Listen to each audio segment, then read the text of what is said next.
Salut à toutes et à tous les amis, c'est Francky, je vous retrouve pour une nouvelle petite vidéo et cette fois-ci, une fois n'est pas coutume, je vais vous proposer une vidéo d'unboxing et de présentation de matériel dont j'ai fait l'acquisition tout récemment et hop, je vous le montre rapidement là.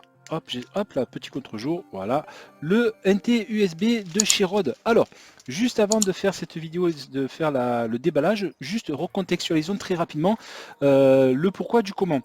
Depuis un mois et demi, 2 mois à peu près, depuis, ouais, ça fait à peu près 2 mois, lorsque je fais des vidéos en mode vlog, si je puis dire, donc lorsque je suis dans l'environnement tel que vous pouvez le voir aujourd'hui, c'est-à-dire dans mon bureau et non en session de gaming, je me suis plaint à plusieurs reprises de la qualité du micro-cravate que je n'ai pas, puisque depuis quelques temps, vous voyez, je suis avec le casque Jabra. Alors ce casque Jabra, c'est un casque qui est de très bonne qualité, c'est mon casque dont je me sers quand je suis en télétravail, qui est de très bonne qualité en termes de micro-casque, mais le son n'est pas terrible, et ça faisait un petit moment que je cherchais un micro de meilleure facture, et voilà, je pense en tout cas, et j'espère avoir trouvé l'objet rare, si je puis dire. Donc on va commencer la vidéo de présentation. Donc dans un premier temps on va faire le déballage ensemble, et une fois qu'on aura fait le déballage on fera quelques essais assez rapides pour voir un petit peu si ce micro apporte des résultats dits entre guillemets satisfaisants. Donc pour ce faire, on a la caméra qui est juste en face de moi et que vous allez voir maintenant apparaître. Voilà, donc je regarde, j'ai mon retour sur mon PC, je suis à peu près dans le cadre. Donc là, c'est un micro qui m'a été livré par nos amis de chez Amazon, et on va déballer ça. J'espère que ça va être... Bon, je sors un petit peu, voilà, on revient, hop, on balance ça en bas. Donc le micro, celui-ci, voilà, le packaging est assez massif, hein, assez volumineux, et je vais vous expliquer dans quelques instants pourquoi j'ai décidé de prendre ce micro et pas un autre. On va en discuter, en tout cas j'espère que j'aurai fait un bon choix. Vous me direz dans les commentaires si vous êtes déjà équipé de ce type de matériel, ce que vous en pensez et si vous en êtes satisfait. Allez, c'est parti. On va voir. Il y a du monde. Dis donc, ah, hop, le cutter sur le côté. Alors, hop là. Hop, voilà. Voilà, comme ça, vous allez pouvoir voir ce que je vois également. Donc, en termes de packaging, donc on a une petite mousse bien épaisse, bien dense. Oh, ça, je pense que je vais m'en servir après. Ça me servira bien plus tard. Ensuite, qu'est-ce qu'on a d'autre? Donc, on a tout ce qui concerne les papiers, gantils, bon, ça, on s'en fout. On a également le petit pied qui sera très pratique avec un filetage. Ah, c'est un filetage qui est un peu plus gros que les filetages entre guillemets standards. Je suis pas sûr que ce soit adapté à, entre guillemets à ce que l'on a aujourd'hui, donc ça va être du au moins du, je dirais du 8, pas loin du 8, et en général c'est du 5 ou du 6, donc ça va pas aller sur ma perche que j'ai habituellement, donc il va falloir très certainement donc je fasse l'acquisition d'une nouvelle perche. Hop, voilà, c'est toujours dans le cadre. Donc la vidéo est pas top parce que je manque d'éclairage sur le dessus. En général j'ai un éclairage frontal, sur le dessus c'est pas terrible, donc c'est un peu sombre, je suis désolé. Ensuite, qu'est-ce qu'on a là-dedans? On a un câble qui doit mesurer 23 mètres. Je ne sais rien, mais regardez la taille de ce câble. Il y a au moins, je pense à l'œil, au moins 4 mètres, 4-5 mètres de câble. C'est hallucinant. Il est extrêmement long, extrêmement long.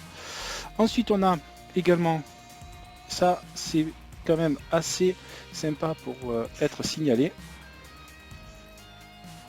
On a une petite housse qui permet de rentrer le micro, très bien, avec des stickers pour ceux qui veulent mettre des stickers. Hop là, dans le bon sens ce serait mieux, mettre des petits stickers là où vous avez envie d'en mettre, et pas dans l'endroit où vous pensez. Ensuite, le petit mode d'emploi, on en parlera ultérieurement. Donc ça va dans sa petite boîte aussi, on met ça sur le côté, hop, allez, mise au point, tac. Non, t'as pas envie? T'as pas envie de faire la mise au point? Voilà, c'est mieux comme ça. Et pour terminer, on va arriver à la présentation. Ouf, il est lourd, il est très très lourd. Hop, je regarde s'il n'y a rien d'autre. La mousse, tac tac tac, on s'en fout du reste. Allez, hop, sous le bureau. Il est extrêmement lourd. Il est extrêmement lourd, mais il est très joli. Ah oui, il est très très lourd. Il doit pas être loin du kilo, et je dirais même peut-être qu'il va même le dépasser. Il est très très lourd. Alors comment est composé ce micro?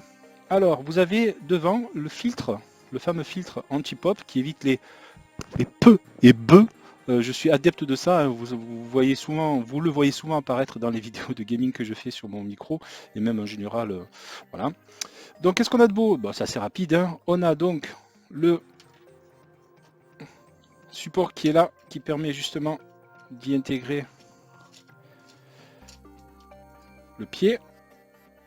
Voilà. Oups là. Bon là il est mal serré. On va essayer de le serrer un peu mieux. Tac, voilà, comme ça. Donc il est asymétrique. Je sais pas si. Alors je vais le mettre un peu comme ça. Hop. Est-ce que je le mets bien? Voilà. Vous voyez que le pied est complètement asymétrique pour justement pouvoir poser le micro en mode déporté. Imaginons que ça, ce soit le support. Voilà, le micro il va pencher tout ce poids-là. Attendez, je vais essayer de voir s'il rentre dans le cadre. Là, dans la caméra, ce sera peut-être plus parlant. Voilà. Vous voyez ce que je veux dire? Donc là, il est complètement le micro, il est complètement déporté. Regardez, je vous le montre là. Voilà, quand on va le poser, le micro est complètement déporté, donc en fait il a tendance à basculer, donc le pied, ce pied-là a tendance à donner un appui supplémentaire. Donc ça va permettre de faire quelque chose d'assez sympa. Ensuite, on va se remettre sur la caméra de dessus. Hop, le filtre anti, on va tout enlever. Je remettrai tout comme il faut un peu plus tard. Donc, qu'est-ce qu'on a sur le côté? Il n'y a pas grand-chose en fait, enfin pas grand-chose. Quand il n'y a pas grand-chose, il n'y a pas énormément de choses à présenter. Donc là, nous avons hop, le port USB. Donc c'est un micro exclusivement USB, il n'y a pas de jack, il n'y a pas de jack à connecter. Donc c'est un micro USB qui se connecte directement à votre PC. Donc on a le micro, le port. Ah, ça c'est flou. Le port USB là de ce côté. Là on a une sortie micro, une sortie casque pardon. Là qui est là, qui permet justement de se faire un retour en temps réel dans les oreilles pour voir un peu la qualité du son.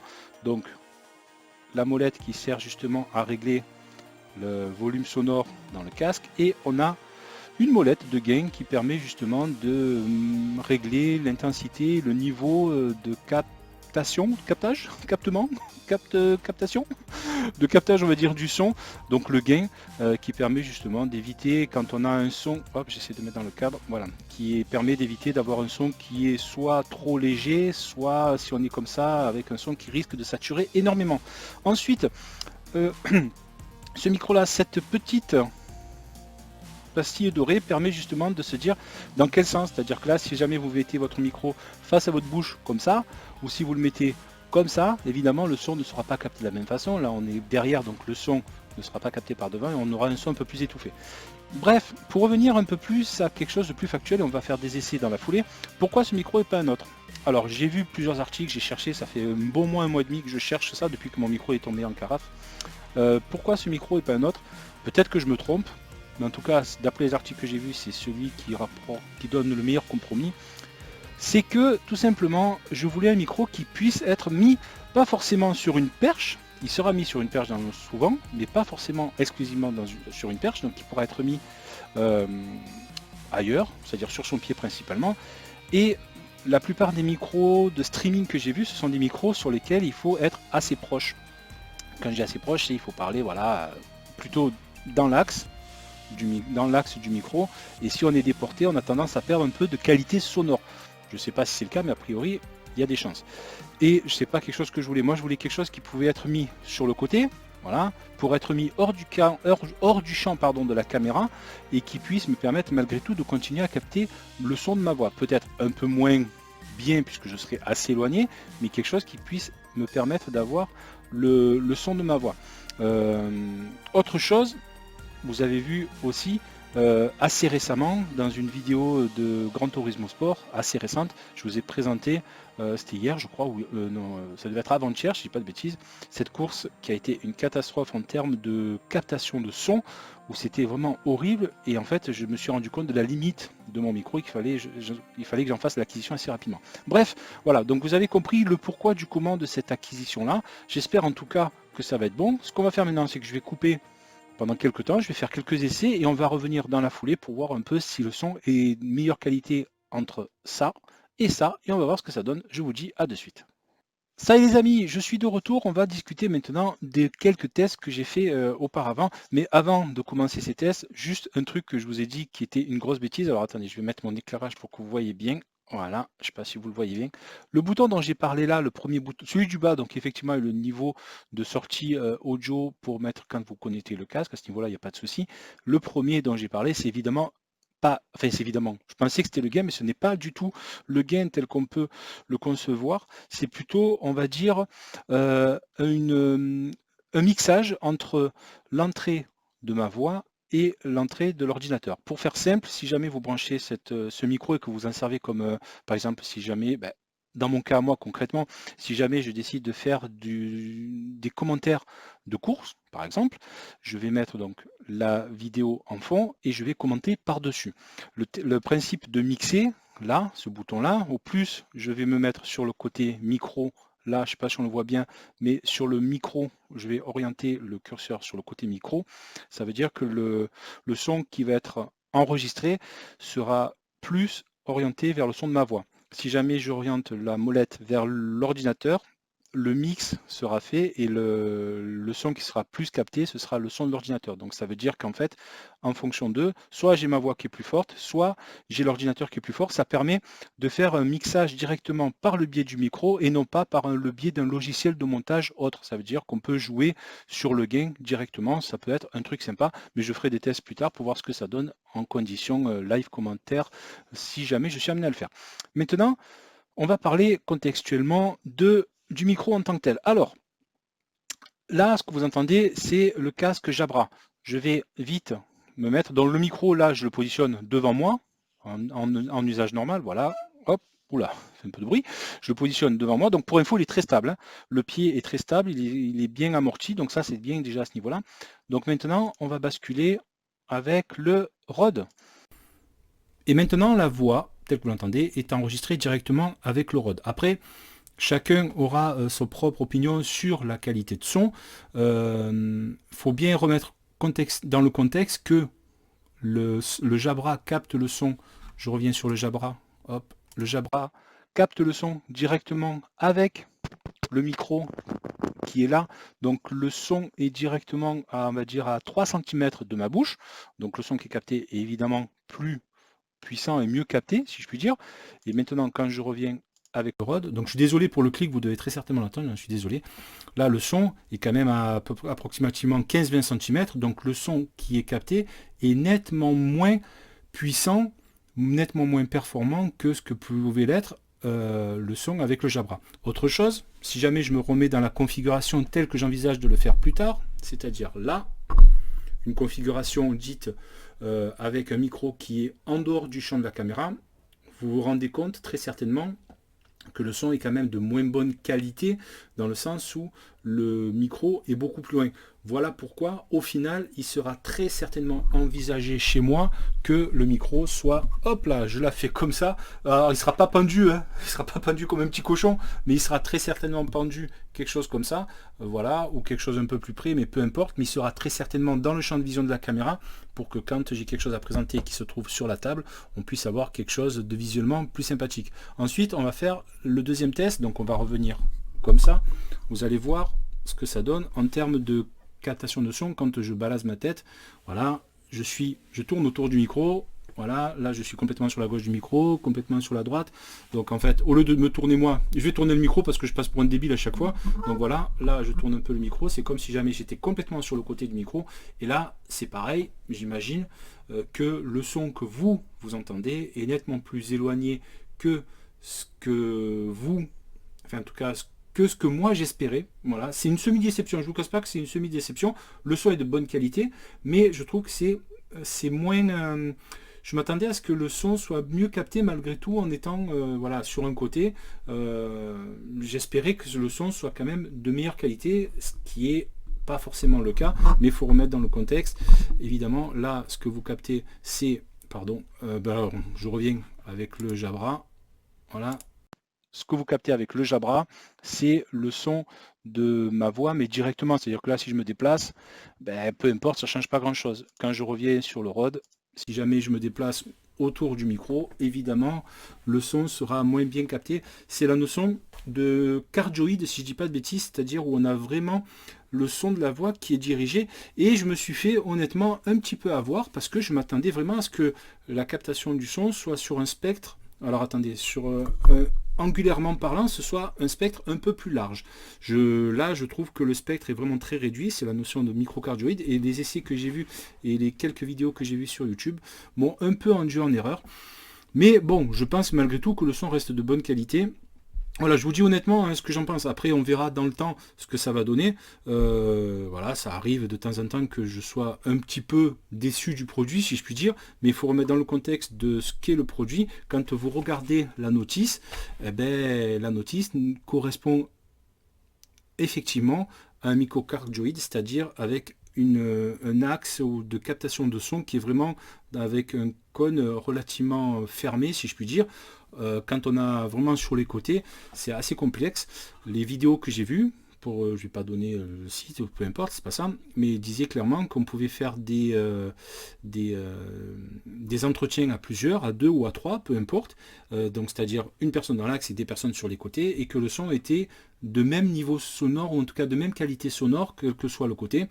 Moi, je trouve pas, personnellement. Après, je vous laisserai, vous faire votre propre opinion de ce que vous avez entendu dans le micro. Voilà. En tout cas, en termes de qualité sonore, si jamais on se sert du Rode comme étant un micro comme celui-là, où on va parler de manière assez proche du micro, ça reste très propre. Typiquement, quand je ferai mes vidéos en live commenté, en commentaire différé, ça va arriver, je vais vous en proposer quelques-unes justement pour voir ce que ça donne. Je pense que le son sera de bonne qualité. Par contre, effectivement, si jamais vous faites un streaming à plusieurs ou une discussion à plusieurs, que vous enregistrez, style un podcast à plusieurs, ce qui est envisageable, ou alors même si moi de mon côté je veux faire un unboxing, c'est-à-dire qu'il faut que j'ai un champ de travail plus large et un micro beaucoup plus éloigné de moi, vous voyez que le son est beaucoup plus éloigné.